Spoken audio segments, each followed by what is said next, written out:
Július, hello. Hello, can you hear me? I think I was muted a bit. Yes, I hear you. You're welcome.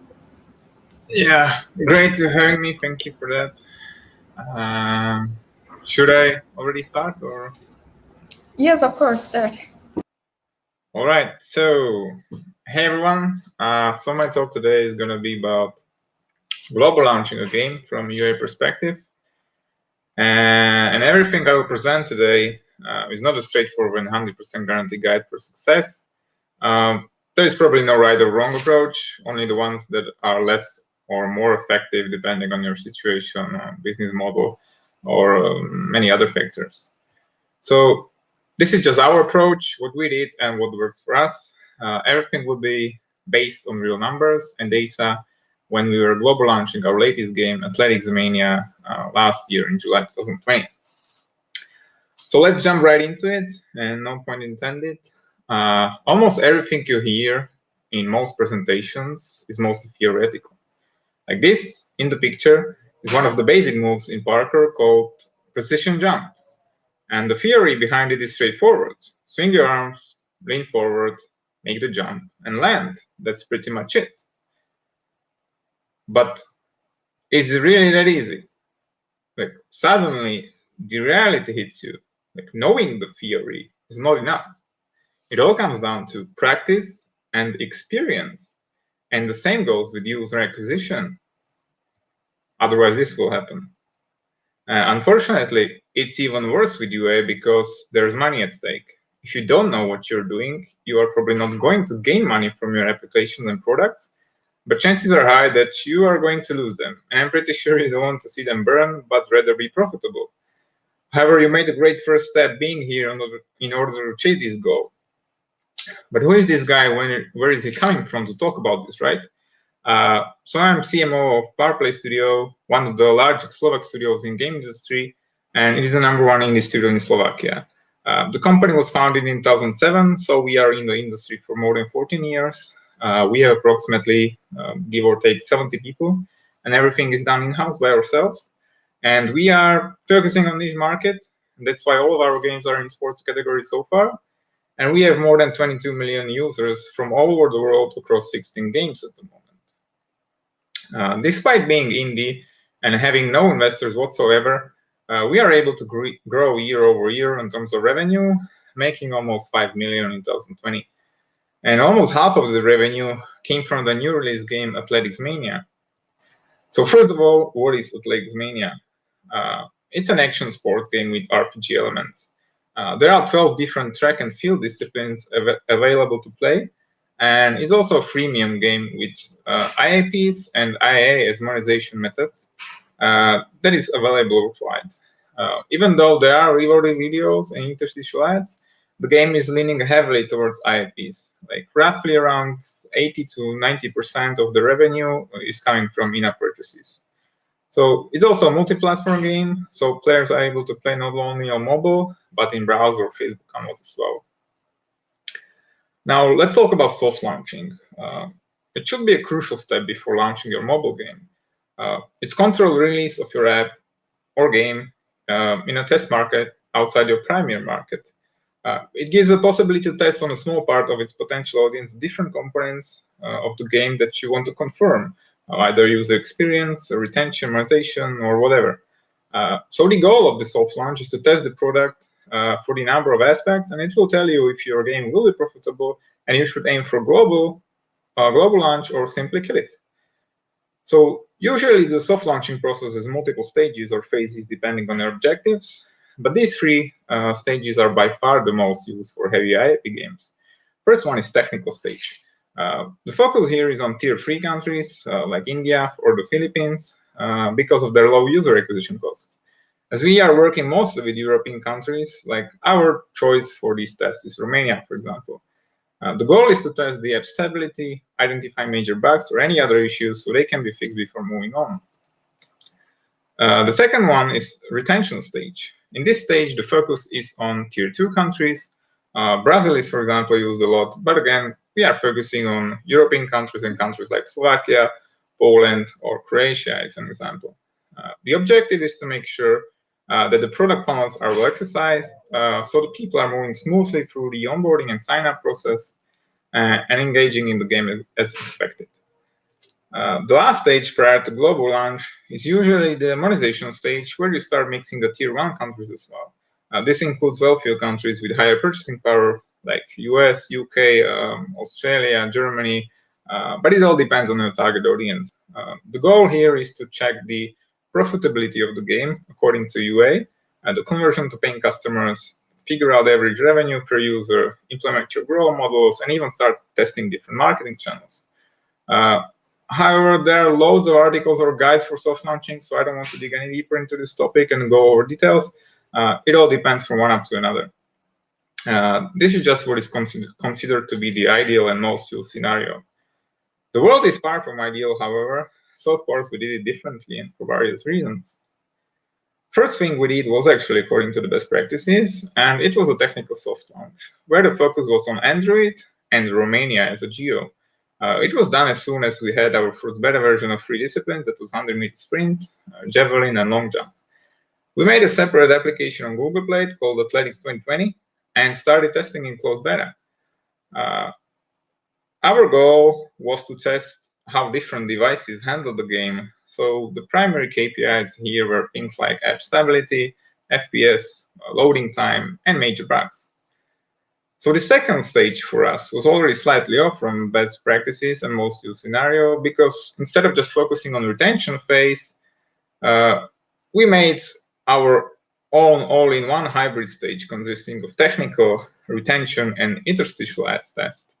So we added the whole metagame and all the mechanics that will be in the game upon the release, and we started, we are still focusing on Romania as a geo, but started slowly mixing better European countries like Slovakia, Poland, even Spain or Italy. The objectives and KPIs to observe in this stage were to check how are we retaining users, what is the user behavior, churn rate, onboarding process, if the users are moving through the funnels properly, what are the CPIs and IPMs on UA side, or what are the eCPMs and fill rate on ad monetization side, while still fixing major bugs, issues, and optimizing technical infrastructure. However, as I said, our games are heavy IAP games, and still no major tier 1 go-to-markets were tested for the IAP monetization side at this point. So guess what happened next? If you are paying attention, then you should expect something like this. But no, a global launch happened. What the hell, right? After all I just said about the ideal scenario.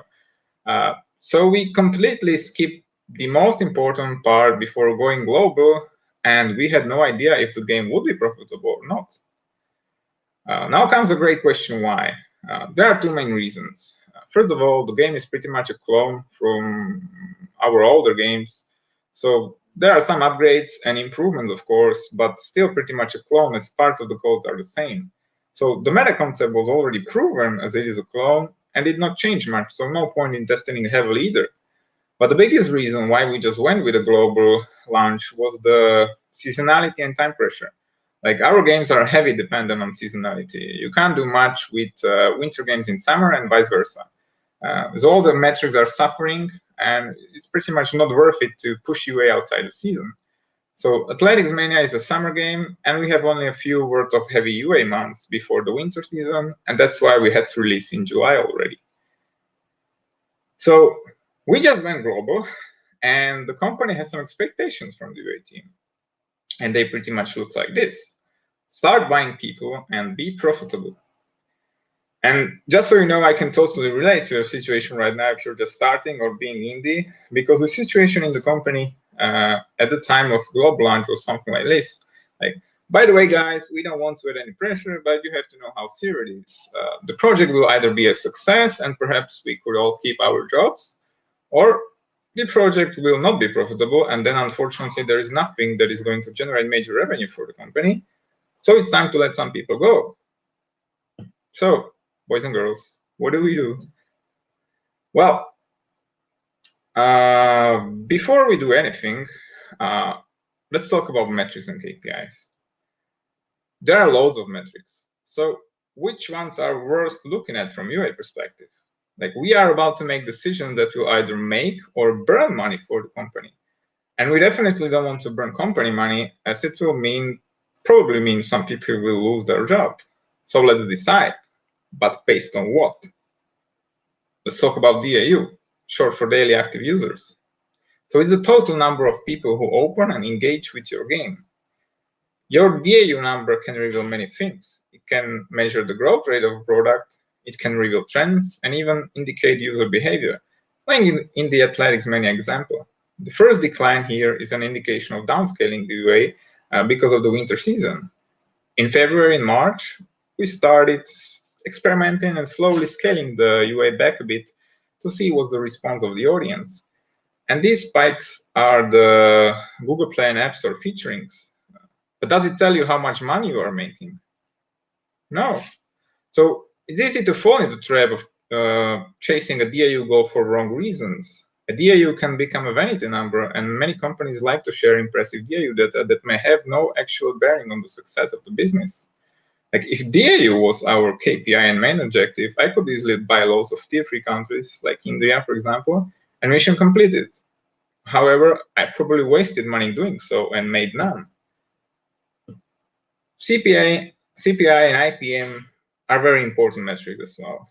Like, of course, every developer's dream is to acquire users cheaply. The less, the better. However, similar to DAU, chasing these numbers can be tricky. It can be altered with creatives, for example. It's dependent on CPM, click-through rates, target audience, optimization methods, etc. As for the IPM, installs per mile is simply the number of times your app or game is installed per 1,000 ad impressions. IPM can be impacted by a multitude of variables as well, including creatives, targeting strategies, supply source, and app store optimization. Strong IPM can impact the waterfall ad bidding process, improving the rank of your ad campaign. And this will get you more traffic and impressions, so increasing the number of installs. So it's a great way to understand how your user acquisition strategies are performing and whether or not they can scale for a specific app and at what price point. So basically, they represent your buying power. However, take a look at the raw data from March. Marketing channel here is Facebook. These two campaigns are both on Android, have the same creatives, and are running in the same region, being US, Canada, and Australia. And it's probably pretty hard to see what's going on here, so let me show it more clearly in the data table. So the first campaign is a mobile app installed campaign, or MAI for short, with interests. And while the second one is an AEO, or event optimization type of campaign, optimizing towards the purchase event. The MAI campaign's average CPI is around 13 cents, which is more than 10 times less compared to the AEO CPI, being around €1.60. The MAI's IPM and click-through rates are off the charts compared to the AEO again, meaning the first audience likes the ad way more than the second audience of the AEO. So this must be a better campaign, right? I mean, like, come on, buying US, Canada, and Australia traffic for 13 cents, like, what are you even waiting for? Like, it's time to scale this, increase the budgets already, right? And no, if you want to be profitable, there is the good old equation that acquisition, basically you need to make more money than you spend acquiring the user. So that acquisition cost will need to be lower than their lifetime value. So the CPI is telling you only one part of the equation, however, and that is what is the cost of the traffic that is getting in, but nothing about what is the quality of the traffic. That's the problem. If you want to take a look at the same data, usually the downside of trying to lower the CPI as much as possible means lowering the lifetime value as well, because you are not willing to go for the higher CPMs, which, depending on targeting, but usually are the quality users. So even though the CPM and CPI is much higher, the AEO is the campaign where the purchases are happening. What is happening if you bring the other metrics into context? So these are the first 80 days of the same two campaigns from different perspective than just CPI. If you take a look at the retention, day 1, day 3, and day 7, you can clearly see the difference. Since the day 3, AEO's retention is already doubling the MAI. The MAI campaign's ROAS curve will never reach 100%. There are almost no IAPs, that is the blue curve, and most revenue that was generated was from ads, which is the red curve. And this red curve is already flat because there is no one left to watch the ads. On the other hand, the AEO's campaign ROAS curve is increasing daily, even though it was running at 10 times scale and CPI being 10 times more costly. We already know that this will reach ROAS probably within 180 days, which is still good for cash flow of the company. So yes, the May campaign is bringing in cheap traffic, but the AO is where the users are playing and paying. So CPI by itself is only a number. It becomes important if you are able to compare it to a customer lifetime value or the amount of revenue one customer brings in over their lifetime of their relationship with the game.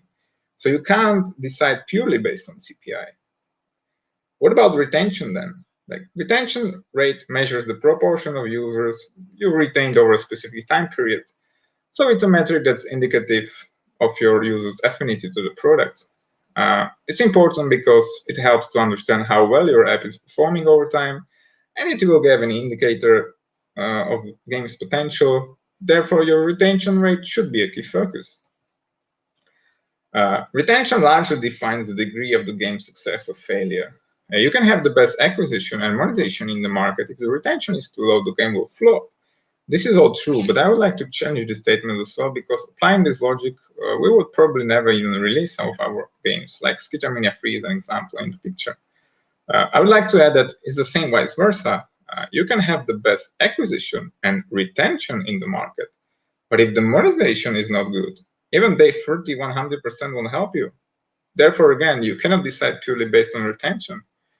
And let me demonstrate. Like here you have the day 1, day 3, and day 7 retention rates of 2 different UA campaigns for our 2 different winter games. One being Ski Legends and the other one Skijamania Free. Both campaigns happened in 2019. Again, Ski Legends, day 1 close to 30%, almost triple the amount of Ski Jump, while the acquisition is even super cheap. Amazing. Why are you even doing UA with day 1 11% and CPI is high, right, for Ski Jump? Well, because of this. Again, the blue line is the ROAS. Orange flat indicates 100%. When they cross, it's profit.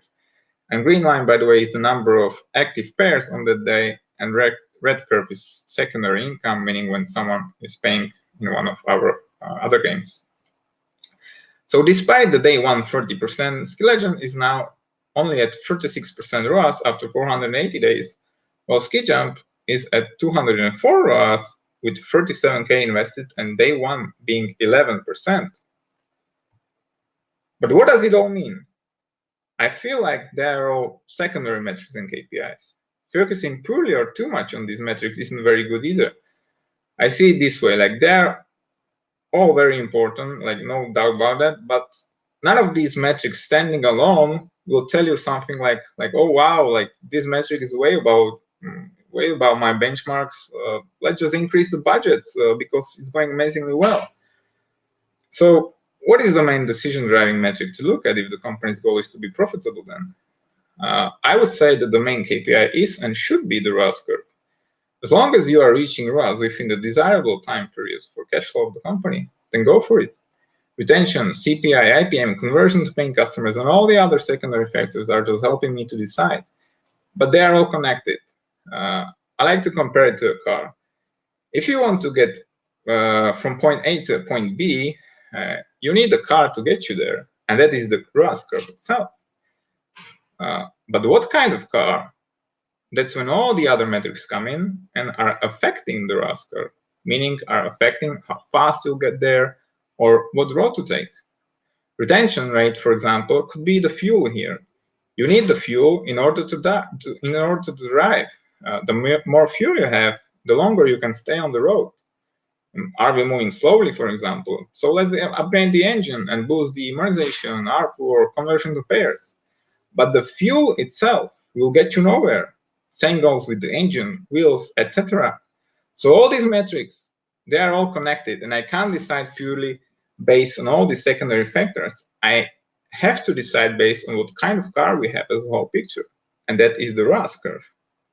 So the main question for me is, am I able to move from point A to point B successfully? If so, then I don't care what kind of engine or wheels the car has, and same goes for UA. If I'm able to reach ROAS and make the UA profitable within the desirable time period for cash flow of the company, then I'll do it even if retention, CPI, or any other metric might be underperforming.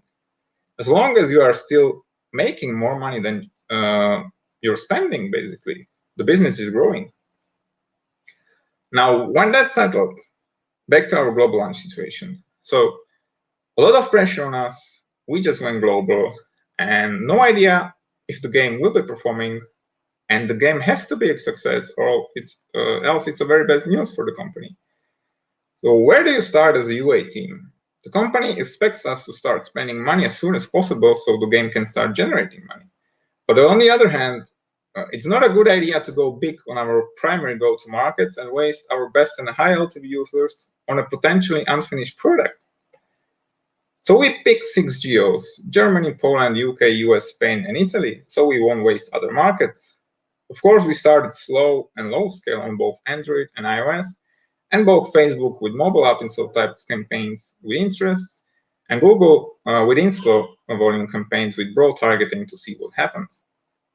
And why May and install volume? Well, first of all, there is no data for the event optimization yet, so we need to feed the system with data, and best to do it cheaply. And the other reason is that as long as we are able to still reach ROAS, even this broadly, it's better for us to acquire the same user early for a few cents, rather than for a few euros later on with the event optimization. As the market gets more saturated, then we have to hunt for the higher LTV users. So this was the Facebook May and Android platform. You can see that it was super cheap, and with just 3 cents on average, we had 38K installs with just 1K invested. So the conversion to payers was a bit low, even below 1%. But since the retention and monetization was okay-ish, if you take a look at the CPI and day 30 LTV, they are really close. So in theory, you should reach break-even ROAS after a month or so. And that's exactly what happened. Actually, it happened even earlier on 23rd day, as the stated LTV there was just from the IPs, and there are, of course, ads as well, which is the purple line here. So ROAS is at the moment at 757% after 270 days.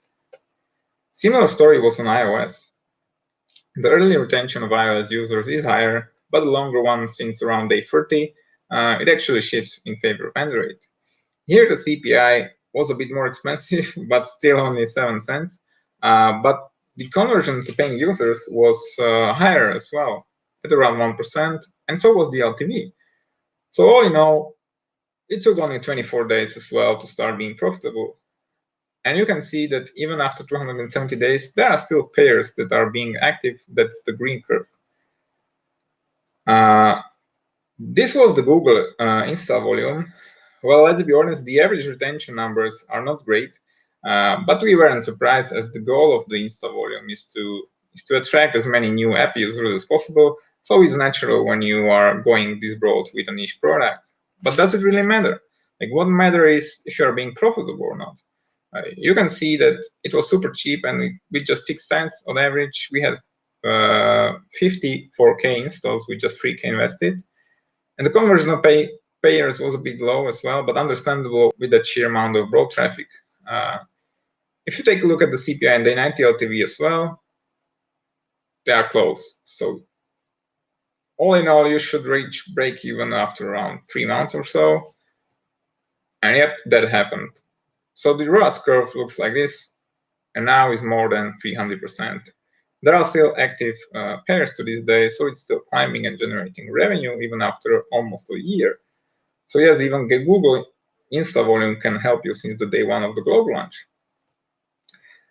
So after this, we started scaling on all channels, increasing budget, mixing more geos, not only US and most European countries, but from Australia to Africa or Latin America as well. So we really went global and worldwide.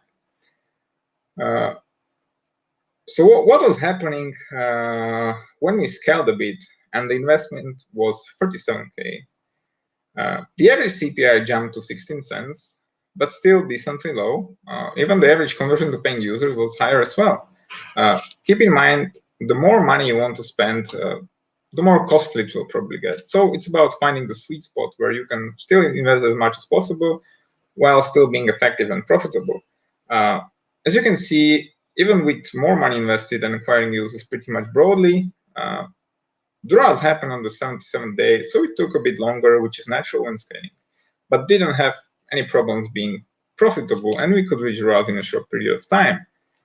Another thing to notice is how well the game is retaining the valuable players. Even with the day 182 retention being just 0.55%, like those are the players that matter, as the green line, which is the number of active players, is not declining much, and the ROAS curve is still growing after 253 days. So you have to know your product as a UA manager as well. Like, do we need to monetize early in short period of time, or are we retaining high LTV users for a longer time period? Like, this will affect the ROAS curve.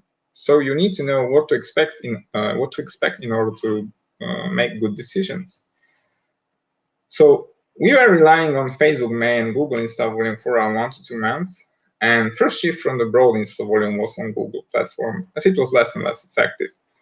ROAS was getting longer and longer as the honeymoon phase was coming to an end, and we couldn't reach ROAS on a larger scale while going this broad unless it would mean extending dramatically the payback window, which is obviously not good for the cash flow of the company. So we stopped eventually and switched towards the CCEPA campaigns and for the purchase event optimization type. So the hunt for the more costly but higher LTV users has begun. And it looks like this. First thing you might notice, except the increased CPI, is that the conversion to paying users is much higher. And then it's this. Like, we had 57K invested back after around 100 days, and now it's more than double. The same thing, but next month, we invested even more, 91,000. You might notice that we acquired even less users with almost twice the amount spent because CPI was higher again. But does it really matter? Because thanks to the TCPA learnings, and both short-term and long-term retention is better as well, and so is the conversion to paying users. So what matters is this: when do you get your 91K back, not what is the CPI? So thanks to the event optimization working mostly with Google, we are back in business and could scale the UA efforts even more. Same thing happened on Facebook platform, and we were shifting towards the optimization methods like AOs and VOs while still running May on low scale, but as a support and to feed the system with data so the VO won't die on its own. Since the release of the Athletics Mania, we have spent almost 2 million euros into the UA and currently spending around 250,000 per month.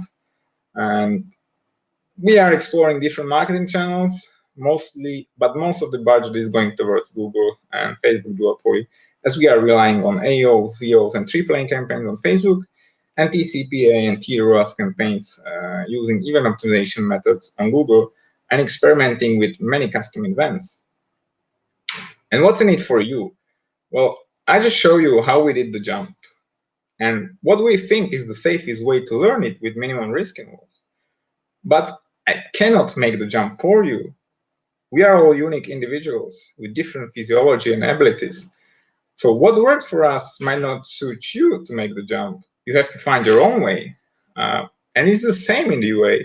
Unfortunately, you probably cannot take this and replicate it 100%, as we all have different products with different monetization methods, metrics, etc.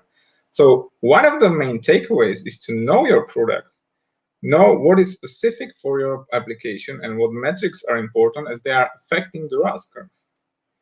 And at the same time, look at the ROAS curve and how are you getting your money back instead of focusing on single metric.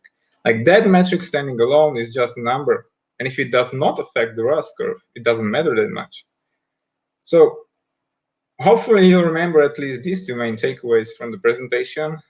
And if so, then I guess my job here is done. So thank you for your attention. Do you have any questions? Dear Julius, your workshop was very important for everyone in the game industry. Thank you. Your session was like a lesson, I think. Yes, we have some questions for you. Now I speak. What are the things we need to pay attention when launching a game globally as a first-time game studio? Well, that's a great question and really hard to answer. There are so many factors that are coming in, and it all depends like what type of game do you have? Like in what genre? Like what are your monetization efforts? Like are you monetizing with ads, or are you monetizing for IPs, or do you have a hyper casual or like a mid-core or a like a high-core game? Like you have to do differently things for either of these. So I can't really answer unless I know, more specific details. It's hard to give some general guide, like do this and it's going to be a success. There's nothing like this, I believe. Next question is, if you were the owner of an indie game studio, which KPIs would you choose when preparing your business plan? Well, I think I said it in the presentation, like, of course, like early, like CPI, IPM retention and everything is very important, but all in all, like at the end of the day, it's how are you getting your money back? Like if you can't reach ROAS, then you can have even, like we have, for example, we have games that have day one 40+% and can't be profitable. And we are doing UA for games that have below 15% day one because they are profitable. So at the end, it's the ROAS curve. How are you getting your money back? That's the most important metric for me. Thanks for answer. And the next question is, do you think social media channel affect game marketing? Can you repeat the question? Yes, of course. Do you think social media channel affect game marketing? Like social media channels, I mean like Facebook and like, of course, like Facebook, Instagram, TikTok. Yeah, like those are, like, for example, for us, social media channels works the best. It's the cheapest and most effective channel we have for user acquisition. So hands down, Facebook Facebook and Google duopoly, and even Snapchat and TikTok are very good for UA. Next comment is, I think the growth of hyper-casual games is caused by pandemic. Do you think you will be a weakness in pandemic mobile games after? And one more, please. Okay, I think the growth of hyper-casual games is caused by a pandemic. Do you think you will be a weakness in pandemic mobile games after? Well, not really, because like hyper-casual, like the peak of hyper-casual was actually before the pandemic. It was like 2 years ago, and I don't think like when the pandemic, like COVID, goes away, the hyper-casual genre will die. Like they will probably have harder times now, but not because of the pandemic will go away, but because of like what's Apple doing, like with iOS 14, like ATT and stuff like that. Because yeah, I think that's the reason. Thanks for answer. I want thanks to you for your time, for participating in the conference. Thanks for all. No problem. Thank you as well. Thank you for having me, and good luck. Thanks. See you. See you.